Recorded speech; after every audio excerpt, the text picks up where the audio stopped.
დღეს დილით ზურაბ ჯაფარიძე გამოუშვეს ციხიდან და ნახავდით ალბათ ოჯახთან შეხვედრის კადრებს და აი ამ კადრების ნახვის დროს ხო უნდა გაგიჩნდეს ადამიანს მარტივი შეკითხვა, რომ რისთვის დასტრესეს და გააწამეს ამდენი თვის განმავლობაში ეს ოჯახი.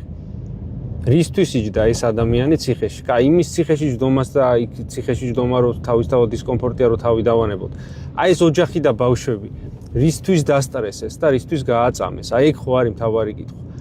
ანუ წულუკიანმა რომ შექმნა რაღაცა საგამოძიებო კომისია, რომელიც ვითომდა ნაციონალური მოძრაობის დროს შადენილ დანაშაულებს იძიებდა და ზურა ჯაფარიძე რომ დაიბარეს, რომელიც ნაციონალური მოძრაობის ხელისუფლებაში ყოფნის დროს საერთოდ არ იყო ნაციონალური მოძრაობის წევრი.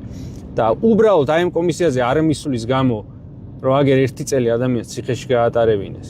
სასამართლოზე რო არ მიდის ადამიანი, იქ არ აძლევენ ამ ხელა სანქციას, ხო? ეს ხო იყო ჩვეულებრივი შურისძიება.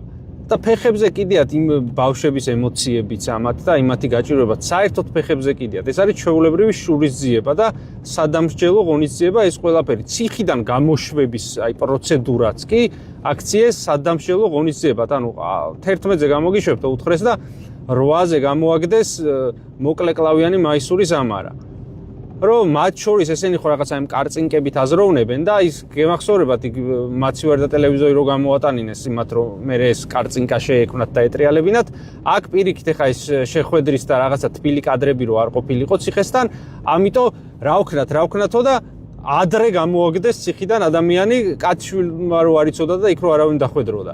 აი ამის გამო აი ესენი არიან ავადმყოფები. ეს არ არის ხა ცუდი ხელისუფლება და კარგი ხელისუფლება მარტო. ესენი არიან ავადმყოფები. აი ესეთი რაღაცებზე რომ ფიქრობ ადამიანი და მე რო ახორციელებ, ეს ხარ მენტალურად ავად. ანუ ჩვეულებრივი მანიაკები არიან ესენი რა.